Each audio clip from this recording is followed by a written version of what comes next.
समर्पण होता है।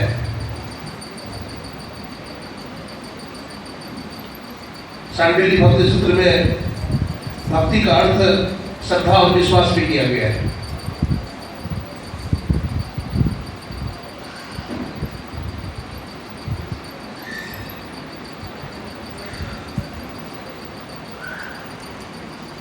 भक्ति तात अनुपम सुख बोला, अब मिला है जो संत हो ही अनुकूल। भक्ति स्वतंत्र सकल सुख खानी, अब बिनु सत्संग न पावे रानी।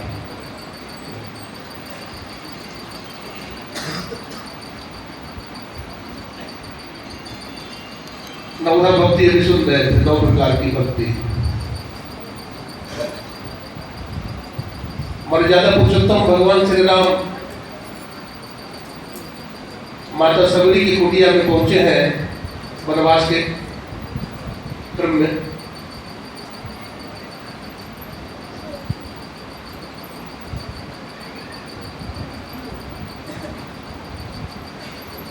मर्यादा पुरुषोत्तम भगवान श्री राम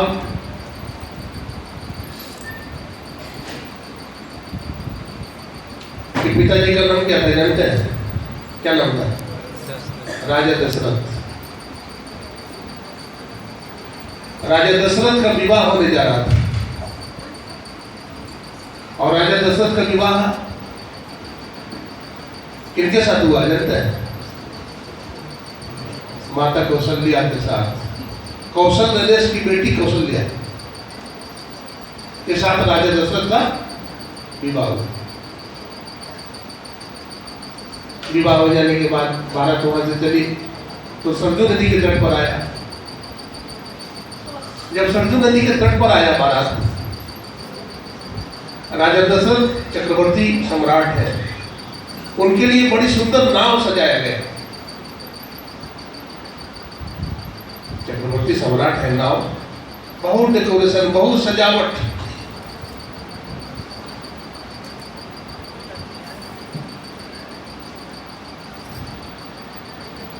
नाव तैयार है। गुरु वशिष्ठ भी विवाह में गए थे। अब गुरु वशिष्ठ के लिए भी नाम तैयार किया गया था।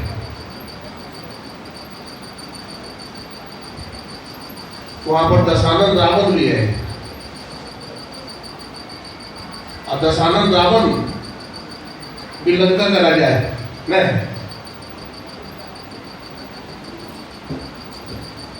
और राजा भी कैसा है? अहंकारी है। रावण बड़ा अहंकारी है। रावण सब देख रहा है, राजा दशरथ की तरफ देख रहा है, उनकी नाव की तरफ देख रहा है। उसी समय ब्रह्मा जी महाराज आ जाते हैं। तो ब्रह्मा जी महाराज से पूछता है रावण, ओ ब्रह्मा जी, हमको मारने वाला कोई पैदा होगा?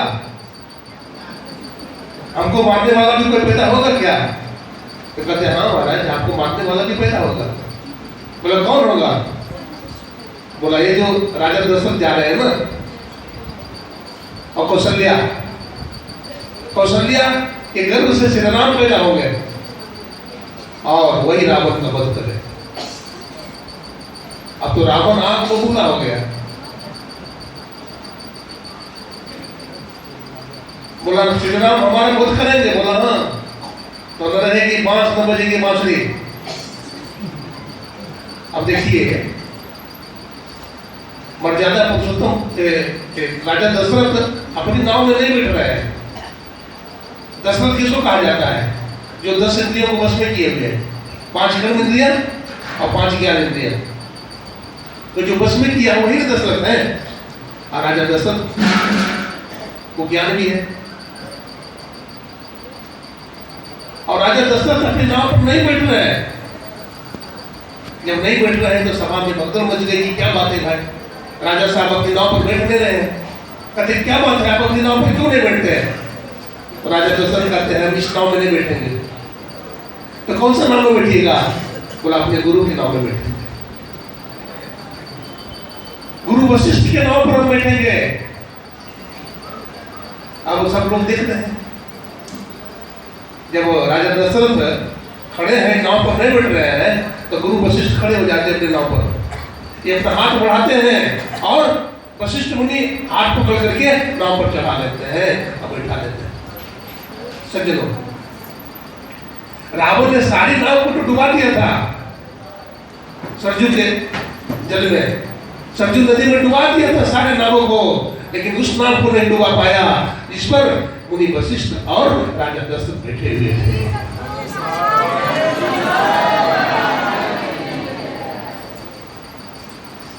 मानव का शरीर क्या है? एक नाव है।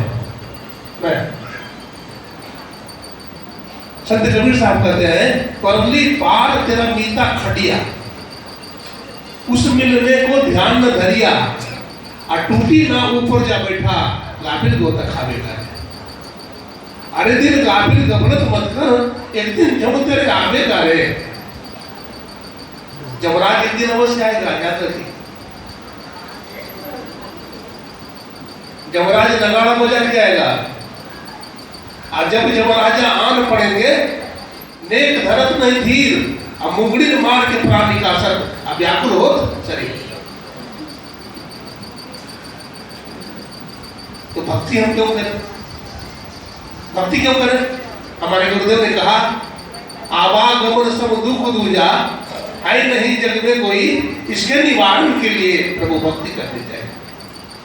आवागमन होता है, हम लोग जन्म लेते हैं, मरते हैं, विभिन्न जोनियों में चले जाते हैं, दुर्गति हो जाती है जीव की।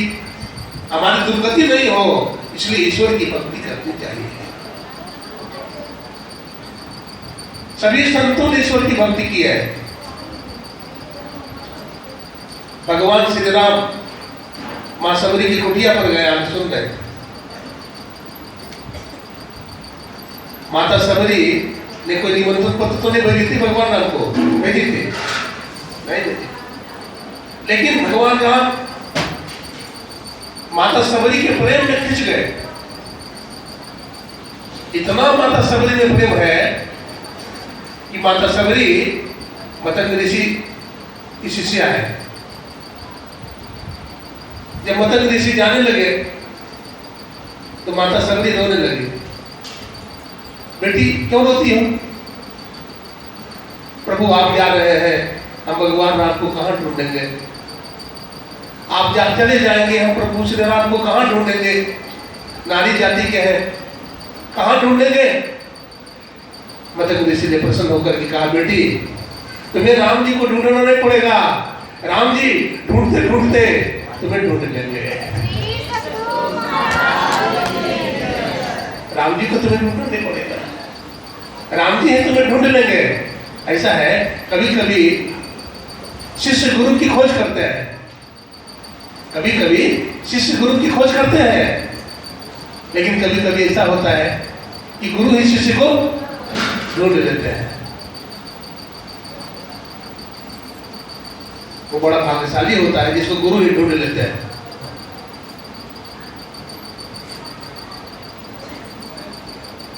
माता सबरी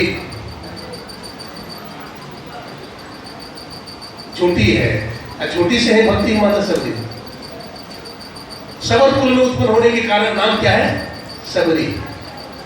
सब का अर्थ क्या होता है? मुर्दा। सब का अर्थ होता है मुर्दा, जिसके जीवन में कोई अहंकार नहीं है, जो सबके समान है। एक कॉन्फ्रेंस हुआ समारोह, जिसमें एक प्रश्न किया गया, जितना आदमी पानी में डूब जाता है, मुर्दा पानी में तैर जाता है, ऐसा क्यों होता है? तो कोई जवाब नहीं दिया। एक भक्त ने कहा, मैं जवाब दूंगा। बोला दो जवाब। कहा कि जिंदा व्यक्ति में अहंकार होता है, इसलिए जिंदा आदमी डूब जाता है, मुर्दा में कोई अहंकार नहीं होता, इसलिए मुर्दा तैर जाता है। हमारे गुरुदेव कहते हैं, महर्षि नहीं परम जी महाराज, पाखंड अरु अहंकार तजी, निष्कपट हो अरु दीन हो, सब कुछ समर्पण कर गुरु की सेवा करनी चाहिए। भक्त के अंदर पाखंड और अहंकार नहीं होता है, और पाखंड और अहंकार है तो समझिए कि बहुत बड़ा शत्रु है। हमारी भक्ति पूरी होने में बड़ी बाधा करेगी। भक्ति का बाधक है पाखंड और अहंकार। इसके पाखंड और अहंकार को निकाले अपने जीवन से। माता सबरी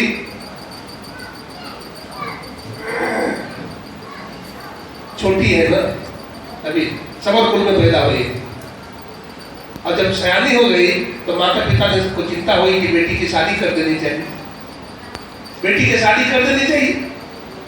अब बेटी की शादी की तैयारी होने लगी, बड़ ढूंढ लिया गया।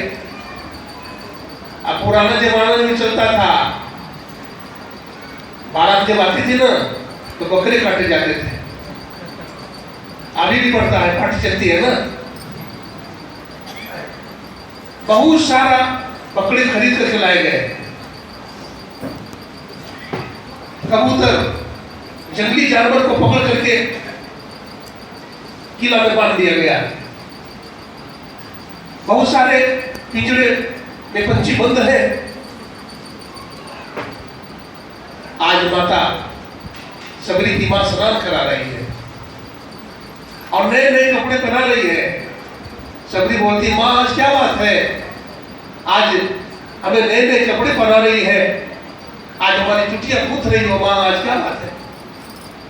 का बेटी तुम्हें मालूम नहीं है, अरे आज तुम्हारा विवाह होने वाला है बेटी। तो मां एक बात बताना, विवाह होने वाली है तो ठीक बात है, लेकिन इतने बकरे हमारे घर में बंधे हुए हैं, चिल्ला रहे हैं, रो रहे हैं, इतनी पंछियां हैं पिंजरे में बंद है, उनकी चित्कार, उनकी करना बड़ी रुदन सुनाई पड़ रही है मुझे। बेटी तुम्हें मालूम नहीं है, अरे इसका बलि दी जाएगी बेटी, बलि दी जाएगी। माता सबरी कहते, छोड़ छोड़ मेरा हाथ। अपने मां से अपना हाथ छुड़ाने लगती है, हमारी चुटिया मत गूंथ मां। जिसके विवाह में इतना पाप होगा उसके जीवन में कितना पाप होगा। जिसके विवाह में इतना पाप होगा उसके जीवन में कितना पाप होगा। मैं ऐसा विवाह नहीं करूंगी, मैं ऐसा विवाह नहीं करूंगी। हाथ छुड़ा लेती है मां से और क्या करती है, जो जंगली जानवर शिकार के लिए लाए गए हैं उसका बंधन खोल दिया गया, पिंजरा खोल दिया गया। सभी पंछी फूल से आकाश में उड़ गए और जंगली जानवर और पंछियों के अंतरात्मा से आवाज आई, सबरी आज तूने मुझे मुक्त कर दिया है, एक समय आएगा कि भगवान भी तुम्हें मुक्त कर देंगे। आज तूने मुझे मुक्ति दी है, भगवान भी तुम्हें मुक्त कर देंगे। माता सबरी बताते हैं, अपने गुरु का आदेश पालन करके 10,000 वर्ष रही जंगल में, इंतजार में, भगवान राम आएंगे, भगवान राम आएंगे, भगवान राम आएंगे। रोज रास्ता निहारती है सबरी, झाड़ू लगाती है, रास्ते में फूल सजा देती है, भगवान राम आएंगे, पैर में कांटे नहीं गड़े, कंकड़ न गड़े, भगवान के चरण बड़ी कोमल है, भगवान के चरण बड़े कोमल है।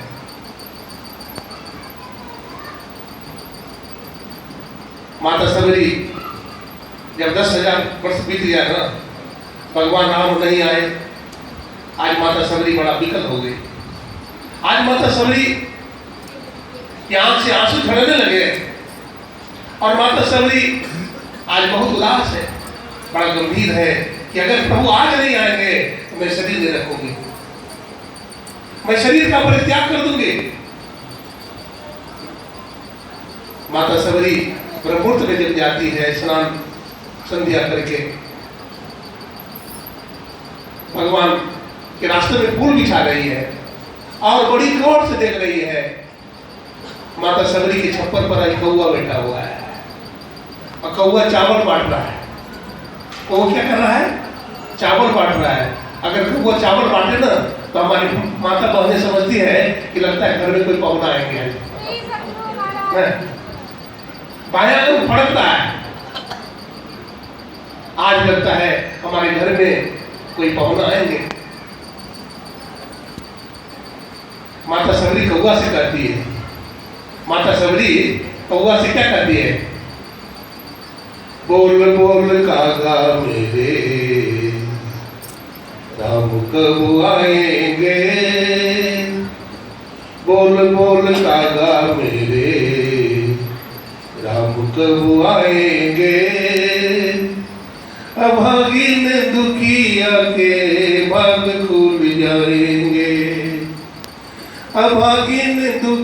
आके बाग खुल जाएंगे।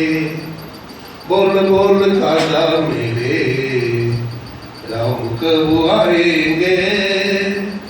अभागिन दुखी आके बाग खुल जाएंगे।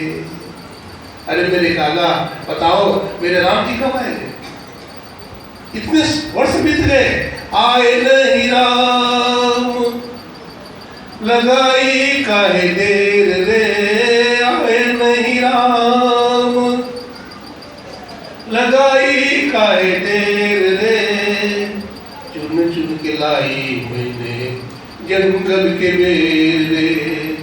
चुन चुन के लाई मैंने जंगल के बेर रे। बोल बोल कागा मेरे राम कब आएंगे। अभागिन दुखिया के भाग खुल जाएंगे। माता सबरी गुनगुना ही रही है। माता सबरी गेट बनाई है पूर्व दिशा में। इसी गेट से भगवान राम अंदर आएंगे कुटिया के अंदर। सज्जनों, अरे गेट तो बनाई है माता सबरी, लेकिन कोई जरूरी है कि भगवान राम उधर से आए?